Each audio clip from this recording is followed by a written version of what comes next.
gives it to the other guy. The other guy's like, alright, I'm out, peace. Get off the bike. Hands behind your back. What? Hands behind your back. Okay.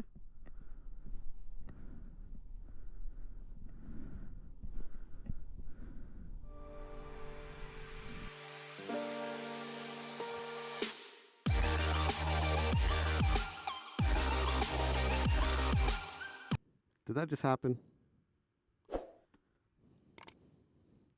What is up, everybody? It's Moto Martian. We're going to do things a little bit different. I want to show you this video that's been kind of circulating along the social media, and it's about this biker. He's just sitting in traffic, minding his own business. It looks like he's moto vlogging. This police officer comes out of nowhere, tackles him to the ground. He gives it to the other guy. The other guy's like, alright, I'm out, peace. Get off the bike. Hands behind your back. What?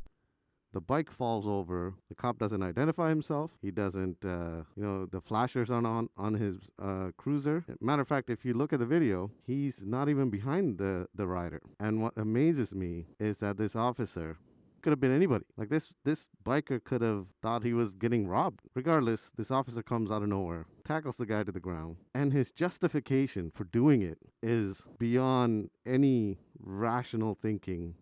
Anybody with a little bit of common sense could have figured out, because his rationale for doing it was because his plates were tucked so deep, I guess, in his fender, that's typical of somebody that might run from a police officer.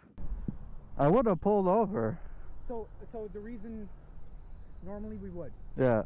When guys hide the fucking license plate, Yeah. they don't pull over, they take off. Well, if guys are going to take off, they won't have a license plate, to be fair. No, but what they do is they do like what you do, where you tuck it behind the fender. I've had guys where they'll put magnets and then just flip it down. But I mean, if you're going to run from the cops, you wouldn't want a license plate anyways, right? No, I wouldn't think so, but they do it, and they put stolen plates on there and whatever else. Fair enough. So that's why I had to do that, is just so you wouldn't fly. Alright. But anyways, alright.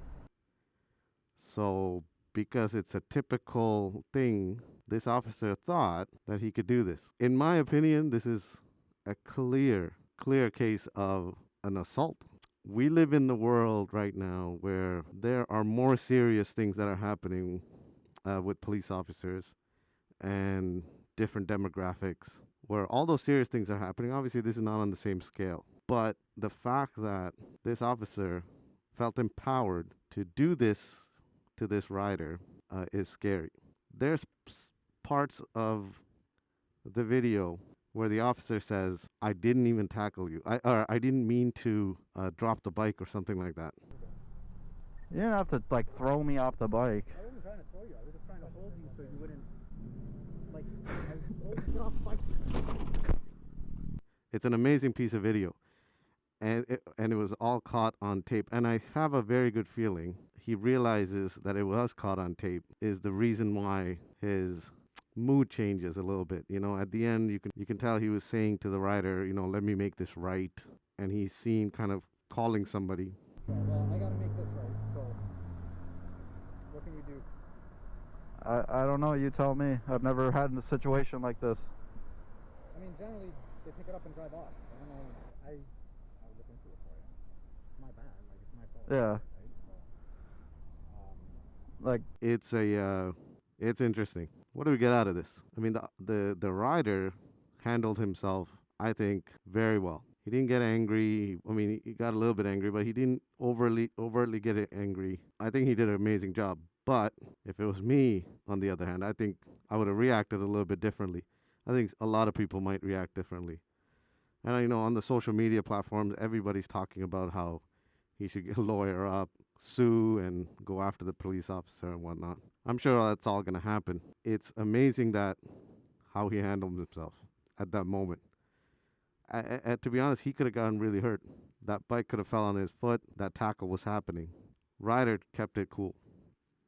So that was cool to see. Let's end this video by saying to the police officers, not all riders are your typical riders that you would think would run from you or is illegal or riding dirty. And to the riders, not all cops are like this. Both sides have a lesson to learn here. More importantly, I hope this rider gets his bike fixed. This officer is held somewhat accountable for what happened, because definitely this is not his first time doing it. I mean, generally they pick it up and drive off. I don't know. We'll end it there. Till next time, we'll come back with other videos, talk about it, and we'll learn something from it. Till next time.